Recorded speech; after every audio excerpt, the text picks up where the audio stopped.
And that it is a great pleasure for me to introduce Professor Jeremy Smith from the University of Glasgow for this closing talk of our series of MuStE Talks this year. And I think that it is great to have such a big figure, if I may say so. Okay. For our students, it is a privilege. The intention behind these talks is to open up some new perspectives that students, undergraduates mainly, may not have. So I think this is a good way to finish this initial round of talks we have been having. Professor Smith has been almost all his life dedicated to the study of the history of language, the history of English. He is really interested in language change, and as part of this interest, he's published very recently, last year in fact, a book which is called, let me read it so that I don't get the wrong title, Transforming Early English. This was published last year with Cambridge University Press, and it will be very soon in our library for students to have a look at it.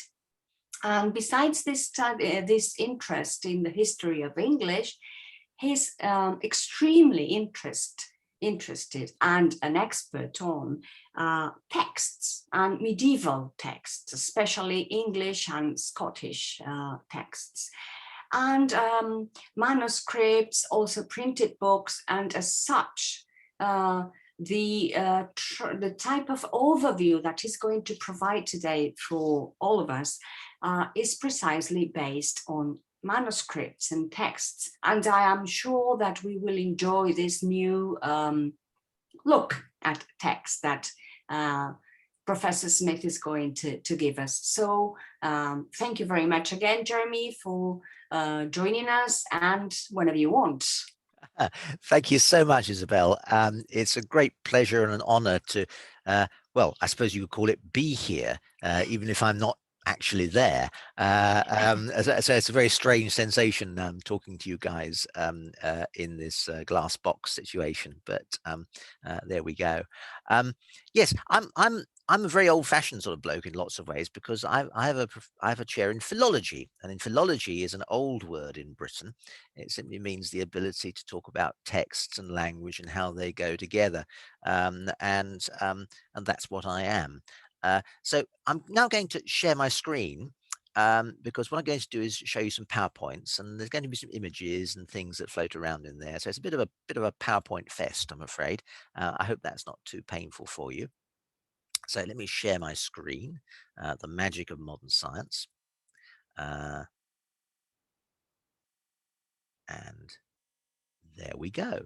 And you should see the screen appearing now.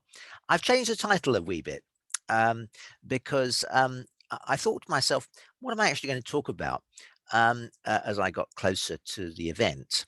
And I'm going to talk about texts, but I'm also going to talk about what many editors call witnesses for texts. And witnesses can include manuscripts, early printed books, later editions, because there's something rather strange about the notion of text, because texts have a habit of being transmitted. They fall out from the author, but then people do things to them. So there's a kind of interaction between the author and the person who copies it or the person who edits it.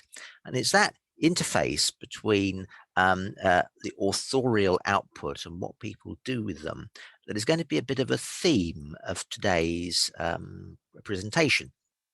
I've got a little plan of my campaign for today.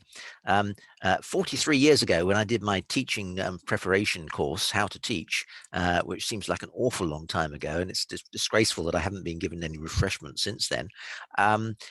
They told me you need to give the students a bit of an outline about where you're going to go.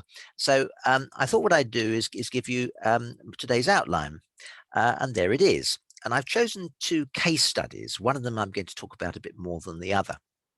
But before I get onto those case studies, a work by a man called Ulfrich, which we're going to look at in a bit, um, uh, uh, and then go on to talk about Chaucer's Canterbury Tales.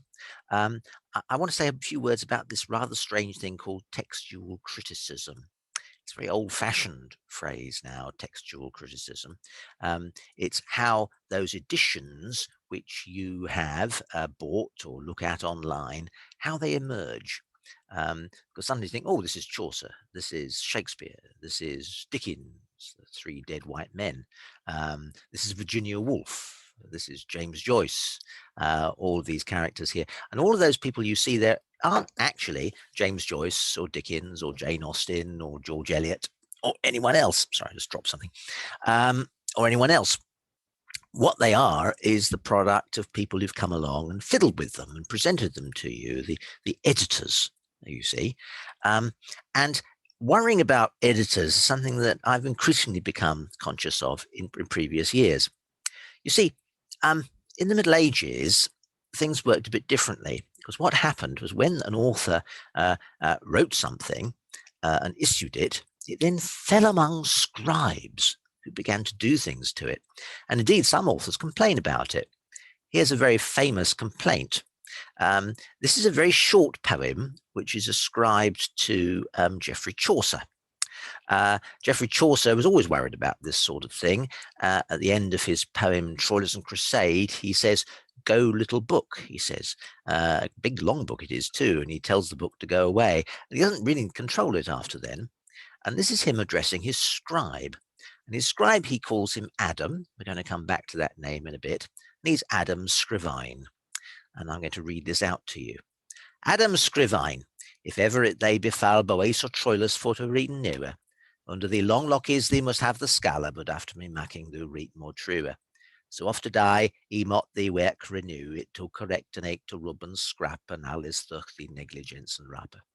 Okay, so he's very cross with his scribe because his scribe has copied things all wrong.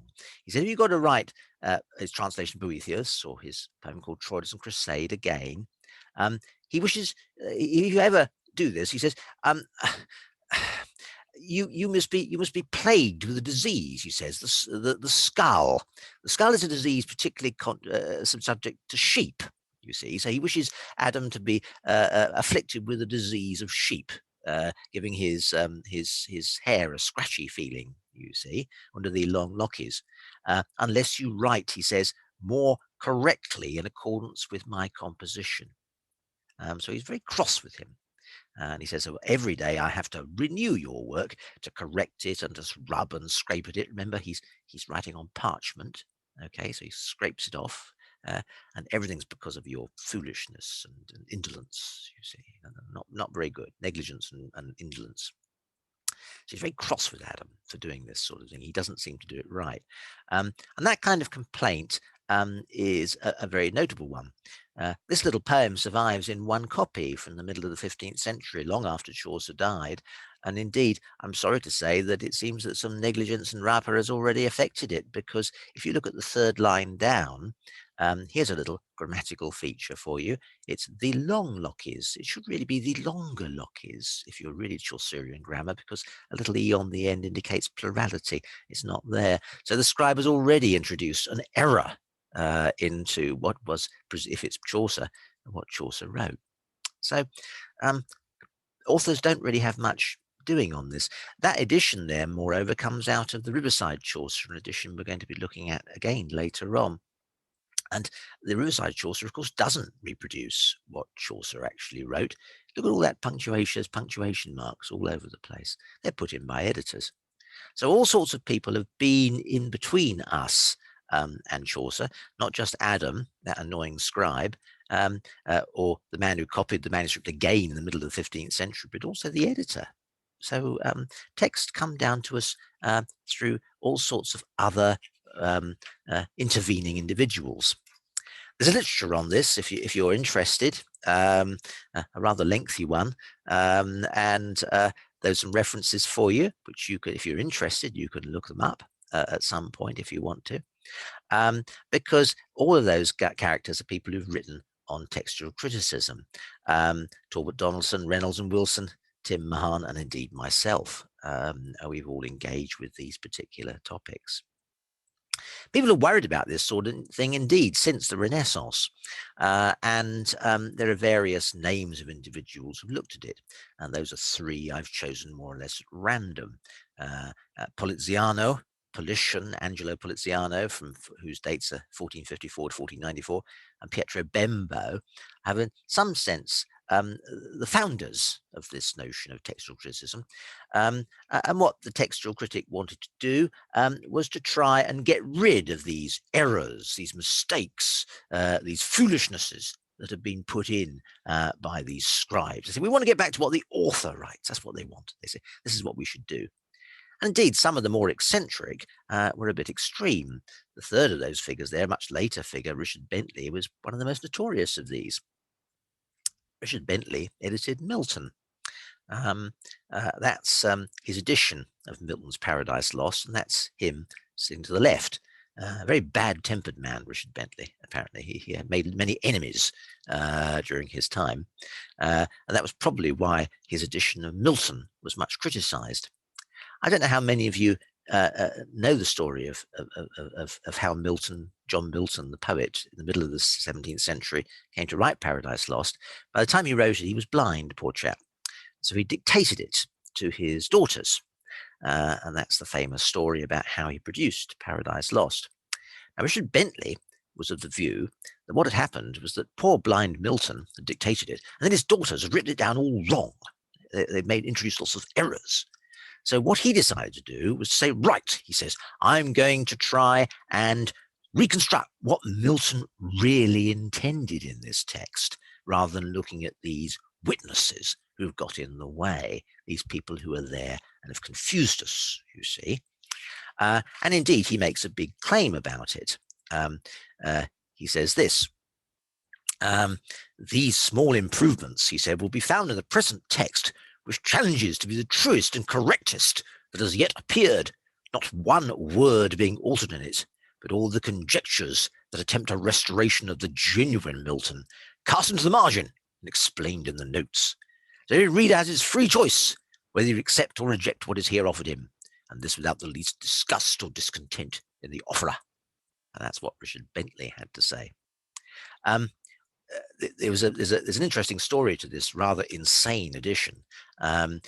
His nephew helped him do the proofs of it, and actually tried to persuade Bentley not to publish it because he felt it was so insane.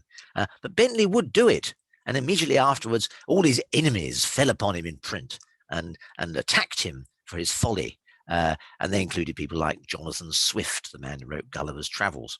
So all sorts of people didn't like Bentley, and they used this as an opportunity to attack him.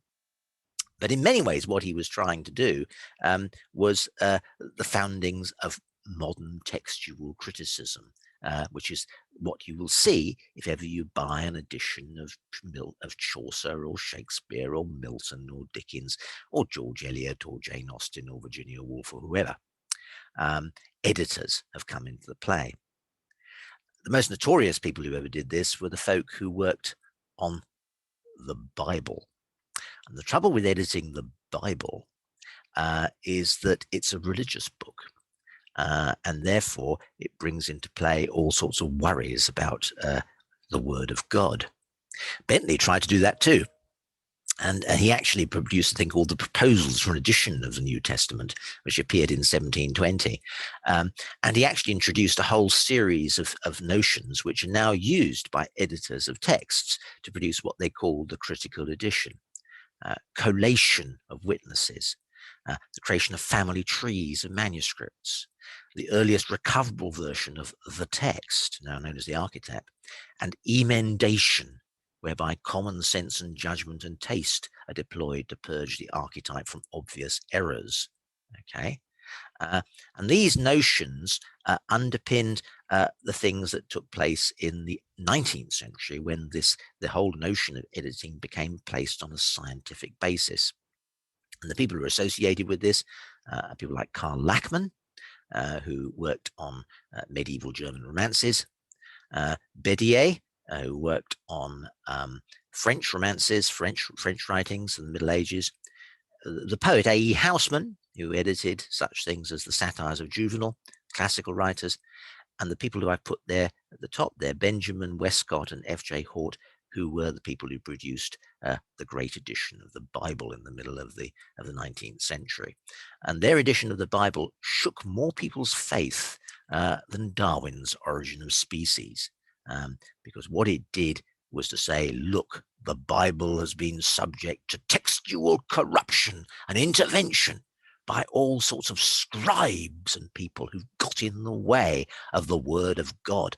And that meant that many of the good bits of the Bible that people have been quoting for years were stuck in footnotes, you see.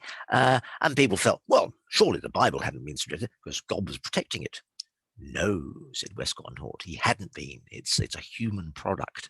And that was the thing that shook more people's faith than Darwin. So lots of strange things going on there. And the idea was to try and produce an edition. And I imagine you've all used editions of texts, whether your focus is on modern literature or on literature from the Middle Ages or literature from the Renaissance and so on, the early modern periods. But it's worth remembering that what you have in your hot little hands in those editions is not what the author wrote. It's an editor's interpretation of what the author wrote. And this is something that people have talked about. Roy Michael Liuzza says very famously, an edition of a manuscript, he said, is no substitute for the manuscript itself, but map isn't territory, as they say. But on the other hand, territory isn't map. Nor do modern readers have the same relationship to text and page that medieval readers or audiences might have had. An edition like a map is useful precisely because it's a model, a representation of a text and its history, an analytical language reducing artifact to information, which is quite a complicated idea, which you might like to ponder on. It's very wise words from Roy Michael Liuzza, but they're quite compressed. Because the trouble is that medieval scribes were human beings. And being human beings, they were variously interested in what they were doing, and they were variously good at it. So they made mistakes, or they also came across things and said to themselves, this isn't that good, I'll get something from somewhere else to correct it. So they began to act creatively with the things which they had in front of them. And that means that when we're talking about the notion of text, it's like a sort of Platonic thing floating around there. We don't actually see it. What we see instead are the witnesses to those texts, which are very, very varied. Because you can copy things from various places, contaminate them. You can take things from various places. And then what is meant by the author's original conception of the work? Well, I've been talking very generally now, so let's have a look at an example, shall we? And the example I've chosen isn't English, it's actually Latin. And here it is. And I'm talking about the Bible just now, so I thought we'd start with a Bible picture. And what you're looking at on the left there, and I know it looks very difficult to read, is the oldest known copy of the Latin translation of the Bible, the Vulgate. It's now in the Library of St. Gall in Switzerland. And the Vulgate was translated by St. Jerome. And on your right there, you'll see Caravaggio's painting of St. Jerome. I presume it must have been quite a hot place because he's not wearing that much except for that robe. But you can tell he's a saint because he's got a nimbus round his head. And I guess to keep him focused, there's a skull on his desk. I don't actually keep a skull on my desk because, there you go. It's a trifle gloomy. But maybe some of you guys do that too. Maybe we should all do it. It would encourage us to focus on what we're doing. Anyway, there he is, cracking on with what he's got. The thing on the left there, though, is rather strange, because if you look at it, it's not very legible, really. It's so illegible that the person who catalogued the book, which is now in fragments, by the way, there's only a few leaves of this remaining, of what's been a much larger book. Whoever catalogued it, when they wrote the page numbers on it and foliated it, putting little marks to tell you what pages, they wrote it upside down. So if you look at the bottom left hand, you can see numbers written upside down. That's the librarian who couldn't actually read the wretched thing that he was cataloguing. You see, so that's a slight trifle annoying. Something else about it. There aren't any gaps between the words. There are no punctuation marks at all. It's written in something called scriptio continua, which means that it's letter by letter written out. In a way, people puzzled by that, because scriptio continua was actually an innovation in antiquity, but it seems to be introduced because the slaves who produced the manuscript felt, oh, I mustn't interpret this thing. I must leave that for my master or mistress to interpret. So they would hand them things, say, now you mark them up. You see, you introduce your own marks to show what you're reading. And obviously this one didn't happen. We do know that it was read by somebody, because if you look at the top left-hand margin, you won't be able to see the words on this rather dreadful reproduction. You can just about make out some scribbles. Can you see them? The little sort of lines up there. The great paleographer Bernard Bischoff reconstructed those. That is the handwriting of the man on the right. That's the handwriting of St. Jerome himself, who was annotating a copy which had been prepared by a scribe, and he was correcting it. He felt that it was wrong, you see. So there's a kind of connection between the image on the left and the image on the right. That's what he's doing. Now, if I were to do an edition of the Vulgate Bible in the conception that St. Jerome had of it, I wouldn't have any gaps between the words.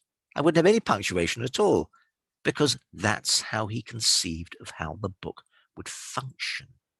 And that notion of how a book functions is very important for some of the things that we do with text when we think about them nowadays. Let's turn away from that to my first example. And I'm going to now move away from Latin. I'm going to move into the history of English, because that's what I know best, I'm sorry to say. We're going to look at this. This is the first ever edition of an Old English work. And I'm pretty sure that a few of you know this. I can see one or two of you nodding. In fact, I'm pretty sure that Margarita knows this one. In fact, I know she knows this one. This is a testimony of antiquity, which dates from 1566. And what I've included there are images of the title page and a page which appears later on. The title page there tells us what it's all about. Shewing the ancient faith in the Church of England, touching the sacrament of the body and blood of the Lord he had publicly preached, and also received in the Saxon time above 600 years ago. And then it's printed by a man called John Day.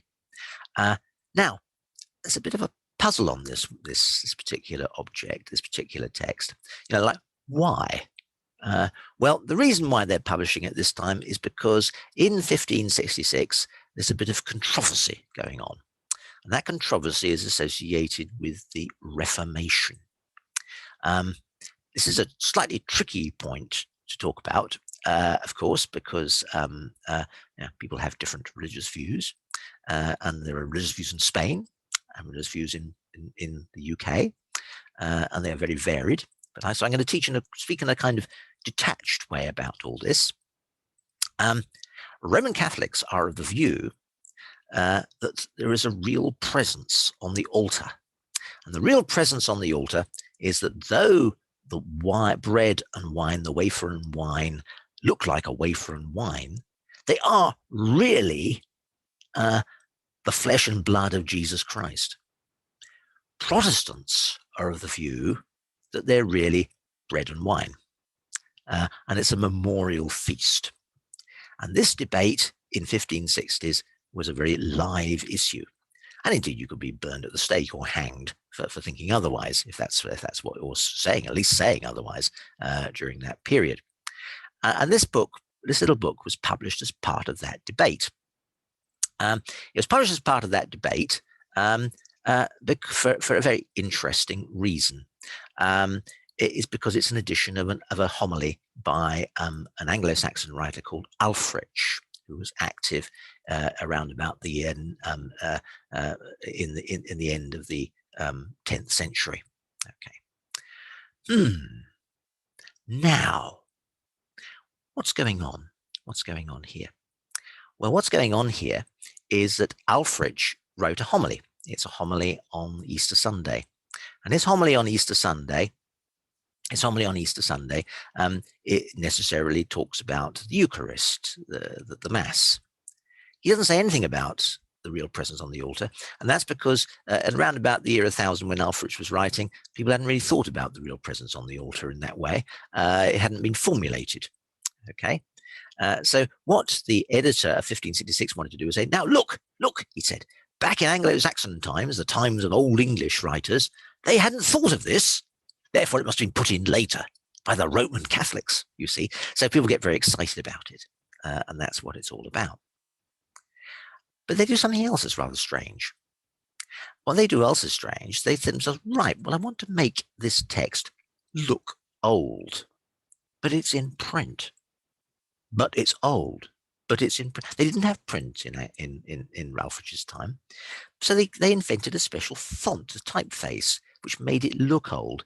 And if you look at the right-hand image there, that's a little thing that sets out the funny letters like thorn and ash, and there's other things that you've come across.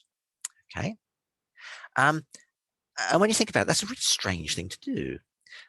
Because what you've done is you've taken modern technology and produced something that makes it look old, because you want to make it evoke the past, even if it's using something which is modern. It's kind of scrambling your brain, this sort of thing, isn't it? The fact they want to do this sort of thing, and they spent some effort doing it, but they did. And they did it because they could actually get at what the original sources for this. And this here is a manuscript in Corpus Christi College in Cambridge. This is Corpus Christi College 198, which was one of the collection of manuscripts brought together by the great Anglican Protestant Archbishop Matthew Parker. And he collected manuscripts. He had a team of collectors. And this is the manuscript which was used as the source for the copy for the edition, which we're going to look at in a second. And we know this because, apart from anything else, if you look down the right-hand margin, you see some scribbles. Can you see them in there? Some of those scribbles, about halfway down, for instance, were not put in the 16th century. They date from the 12th century, and they were written by a man who was trying to teach himself Old English at the beginning of the 12th century. He's known as the Tremulous Hand of Worcester. We don't know his name. He has a shaky handwriting. But you look down the bottom, you see the thing said 321 down there. You just about to see it there. That's in red crayon, and that was written on it by one of Matthew Parker's team, who was producing the edition, A Testimony of Antiquity. And this picture here shows what they did. There's the image of the left-hand frame. There is the image of the manuscript itself, and the middle one, that's the edition. Okay, and the right hand, the one on the right, the image of the plate on the right, that's a translation which they supplied as a parallel text. It's actually not a bad translation; it's very good.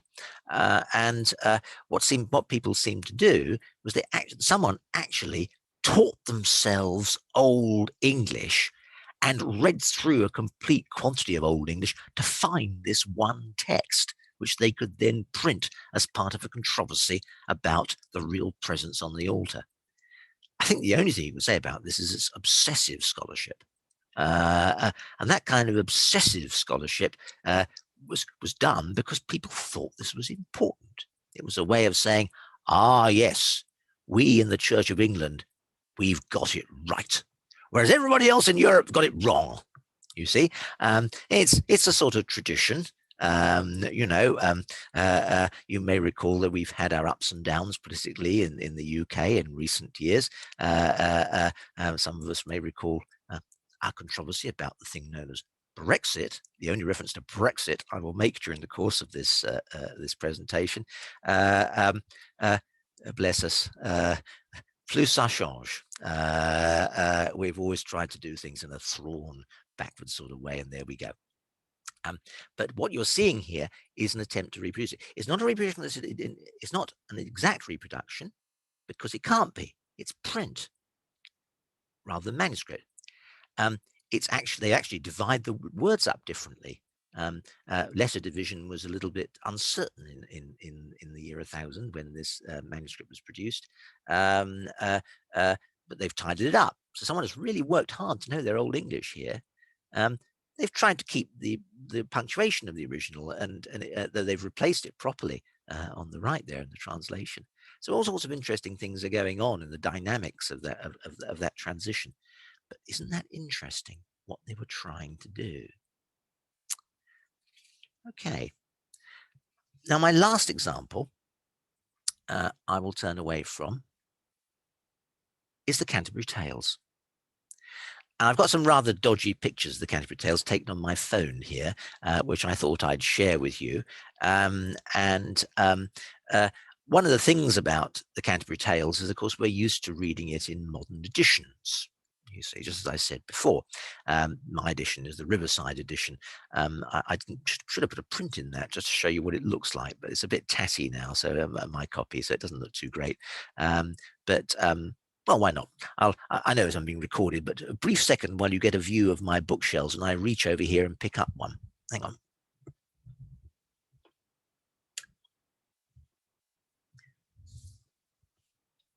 There you go. This is my tatty copy of the Riverside Chaucer. There it is. And very pretty it is too, with its nice little image, which isn't Chaucer at all, but somebody else riding around on the way to Canterbury, or rather on the way back from Canterbury. And that's the Riverside Chaucer. And that's the standard edition that everybody seems to use these days. But if you were to go back into the 15th century and ask to look at a Chaucer copy, well, no Chaucer copy in the manuscript world is the same as any other Chaucer copy. They're all different because they're all bespoke. They're all made for a particular purpose. And if you look at those three versions of the opening of the Canterbury Tales, one that April with his Shura Sota, you'll see some very different images. There's the one on the left, Egerton 2726, the one in the middle, Bodleian, Bodley 414, and the one on the right, Lord Misk 600. And Lord Misk 600, actually, if you look very closely, you can see that someone in the 17th century has actually added the name of the person who owned the book and then gave it to the Bodleian. It's a book of the Archbishop William Laud, who had the misfortune to have his head cut off in the middle of the 17th century. But before he did so, he was able to donate some books to the Bodleian. And that's a copy of one of the books he donated. So we've got a little selection of copies there. The one in the middle, you can see, wasn't actually quite finished. And you can tell that because if you look at the very top there, you can see there's a gap left for a fancy letter. What happened was that the person whose job it was to come along and put in the fancy letters hadn't got around to it. That kind of leftover and bit that wasn't finished is very common in the manuscript world. They're very various objects. They can look more splendid. Here's another one. This isn't the same page, so I haven't actually get a decent image of the first page of this. This is Petworth 7, the Leconfield Chaucer, and this is rather a splendid object. You can see with its fancy decoration around the sides there. We're going to come back to the Petworth manuscript in a bit. And here's a picture from another one. This is one very well known to me, and indeed known, I think, to Maria Jose. Glasgow Hunterian 197, the Spurling Chaucer, done by a father and son, famous for a massive cock-up. The poet, the scribe, the first scribe thought it was finished, and then he found out it wasn't. So he said, "I'm very sorry, I haven't finished this," and he crossed his words out, and then put in another tale, and then stuck it all over again at the end. So it's a very, very strange object. So all of these copies are very different. The one which is probably the most famous of the 70 odd copies of the Canterbury Tales that survived from the Middle Ages is this one. And this is now in the Huntington Library in California, EL 26C9, the Ellesmere Manuscript of the Canterbury Tales. And the Ellesmere Manuscript of the Canterbury Tales is a very splendid thing. That's the opening of the first page, when that April, with his Shura Sota. And it's been ascribed to a particular copyist. The copyist has been given the name in the last 15, 20 years or so. He's known as Adam Pinkhurst. There is a controversy about whether he really was Adam Pinkhurst or whether he was someone else. but I'm going to leave that one aside. It would be rather good if he's Adam, because that makes him Adam Scrivane. So he's the man who appeared at the very beginning of this presentation as being a chap who was very negligent in his duties, according to Chaucer. And that's him. That's his copy. And that manuscript is the one that is used almost universally by pretty well all the editors of the Canterbury Tales. There are one or two exceptions, but almost all of them use this one as the basis for the editions that you look at. So when you look at Chaucer, you're not actually looking at Chaucer, you're looking at an editor's reworking of this particular copy of Chaucer. So there's a kind of, it's like kind of Chinese whispers, isn't it? You're sort of getting your way back across to this conception of a particular text. To give you an idea about what it looks like, here's the opening of the Riverside Chaucer edition.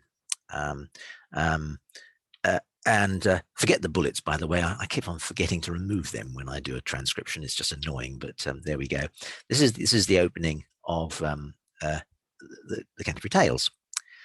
One that April, with his surest sauter, the drocht of March hath passed to the rota, and bathed every vine in switch liqueur, of which thereto engendered is the flower. When Zephyrus ake with his sweeter breath, in spirit hath in every holten hath the tender croppis, and the younger son hath in the ram his half a course run. And smaller foolies mark and melodie, that slepen al the night with open ear, so pricketh him nature in her courages, and longen folk to go on pilgrimages. So there we have the opening, very famous opening of the Canterbury Tales. Lots of things going on in there, and those of you who are interested in sort of hard linguistic fact will be very excited by such phenomena as the deployment of final E in the adjective system. Again, we noticed that the little poem at the beginning got it all wrong. This one gets it all right. So it's the younger son. So it's like German, der alte Mann, the younger son. That's what Chaucerian English seems to have done. And smaller foolies, so little birds. Okay, there are lots of birds, so it's smaller, the little E on the end. It's an inflectional ending of the adjective, very characteristic of that. My students generally find this very easy to understand, but very hard to translate, because the problem is that's actually a sentence. I mean, if you wrote a sentence like that in an essay, I expect you'd be told off by your teacher, who would say, "What a complicated sentence, split it up." Don't have a sentence like that. But that's because sentences didn't quite work like that in Middle English. And our notion of the well-formed sentence was not that which existed in Middle English times. So there we go. It's not quite the same as this, because all sorts of things have happened to get there. And the most obvious thing, I guess, is to do with punctuation. Now, if you look through there, there's quite a collection of punctuation marks in there. There's a comma at the end of the second line. There's a semicolon at the end of the fourth line. I'd like you to pay particular attention to that semicolon. I'm going to come back to it later. There's more commas between the tender croppis and the younger son. There's another one at the end of melodia. And look, there's a great panoply of punctuation marks in the penultimate line. There's a brackets, okay, and a comma. And brackets are famous because they were an invention at the end of this 15th century. The great Erasmus, the Dutch humanist, he referred to them as lunulae, little moons, you see, which is, when you think about it, that's what they are, aren't they? Lunulae, little moons.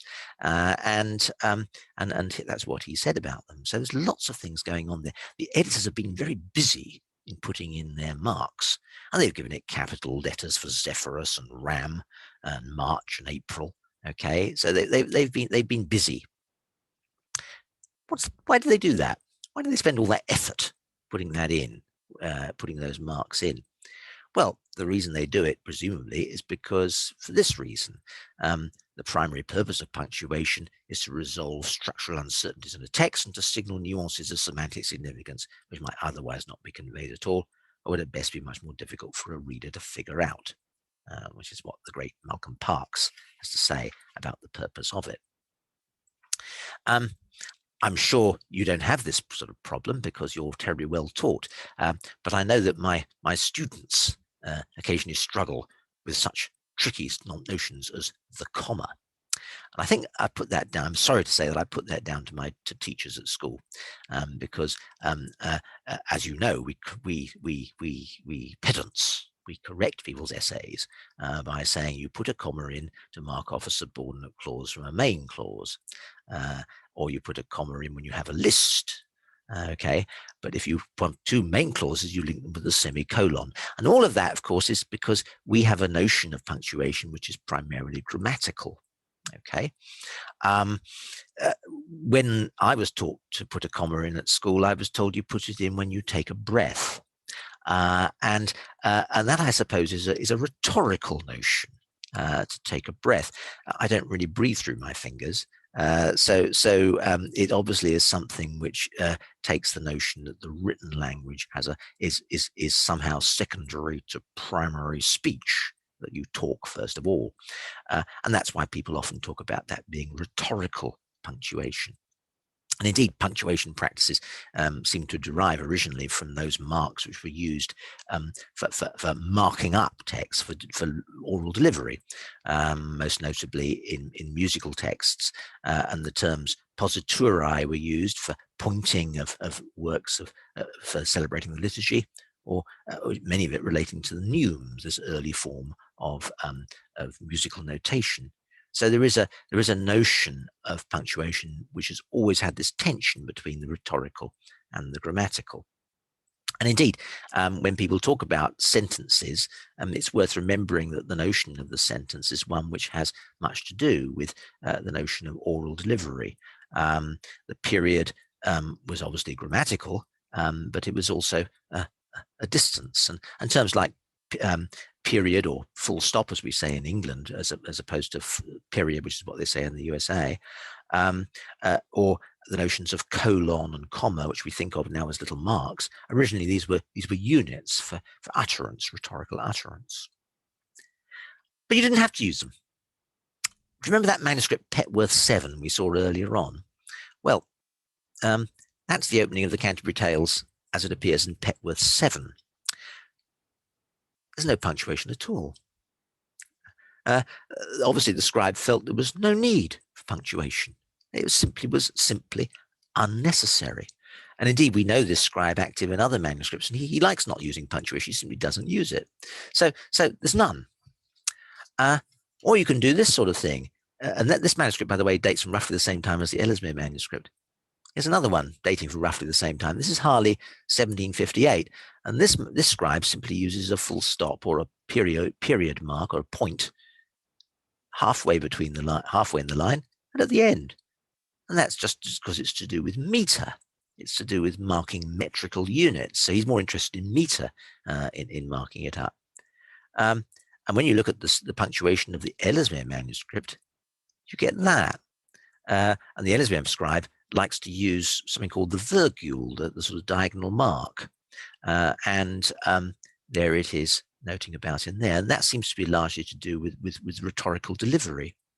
The drocht of March hath pierced to the rote, the tender croppies and the younger son, hath in the ram his half coursey run, and smile foolies, mark and melodia, that sleep another nicht with open ear. So he's actually using it to illustrate a sort of periodic structure. And, in a way, if you're speaking aloud, do you really need punctuation marks? If you look at Petworth 7, there's an awful lot of elements there which actually do the job of punctuating. And when I deliver a text aloud, I don't spend there saying, here's a full stop, boing, or comma, boing, like that. There are lots of markers there to do the job for me. When that, of which, when, and, that, so, than. All of those are little words which help understand the structure. They're conjunctions. They do the job. You don't actually need it in verse form like that. So, very strange. What's going on? Well, let's go back to the Riverside Chaucer again. Here are the opening lines. I'm just going to focus on one. Now, you remember a few minutes ago I said, keep an eye open for that semicolon. Well, there it is again. It's plopped up. Now, let's have a think about semicolons. When you use a semicolon in present-day English writing, well, you wouldn't use it there, because Juan that April with his sure is sold to the draught of Marsh's passage the rotor and by the day of Venus, which the court of which virtue engendered the fluor. It begins with Juan that, and Juan that is a subordinating conjunction. So that whole thing down to the semicolon, that's a subordinate clause. And there's another one that starts up immediately afterwards. Juan Zephyrus ate with his sweat of breath. Okay, so you've got one subordinate clause, another subordinate clause. Hello, I thought in present-day English grammar you didn't use subordinate clause. You didn't mark off a subordinate clause from a main clause by using a semicolon. Of course you don't. That's wrong. If I were going to mark this as an essay, I'd put a big red mark and a line around that semicolon. Say, wrong. I would say, yeah, the wrong thing you've done here, comma, that's what you should do, because that's how you separate off a subordinate clause from a main clause. Obviously, no one has done that to the person who did the opening of the Riverside Chaucer edition. Okay, those editors have a rather mealy-mouthed comment on punctuation. So we have introduced modern punctuation to help the reader, they say, but it's not really modern punctuation at all. It's something else. What they're doing actually is pinching the usage of other editors from earlier on. And I know where that semicolon comes from. It comes from this man. And this is Thomas Tyrwhitt, who at the end of the 18th century produced what was, at his time, probably the most accomplished edition of the Canterbury Tales. Thomas Tyrwhitt really knew what he was doing. He was a very clever editor. And if you look there, there's the semicolon. See, it's the fourth line, of which virtue engendered. It's there. He was the man who introduced it. And that's where the Riverside Chaucer of 1987 got it from. So that semicolon has been sitting there in the editorial tradition of the Canterbury Tales for the since 1772. And it's persisted all the way. I'll sort of finish there. This seems like a good moment to finish today, because what I've tried to do today is to show how when you encounter a text in an edition, it's been fiddled with by people who've come along and done things to it. And those people are editors, and they're scribes, they're copyists, they're people with all sorts of different kinds of agenda which they wish to produce onto that text. And it's worth remembering that, because sometimes when we do analysis of the language of the past, we say to ourselves, oh, this is Chaucerian usage. Actually, it may not be. It's someone else who's come along and done something to it. Doesn't make it any less interesting or valuable, but it's worth remembering that someone else is part of the story here. And the texts from the past, when we encounter them, are actually the result of collective endeavor. Language, after all, is about communication. It works through communication between two sorts of people. And what you're seeing here is a communicative object, the shared social tool, language working its way through time. Anyway, thank you very much. I hope you've enjoyed that little presentation. I will now stop the share, and which I will do in a second when it stops sharing. And I've frozen.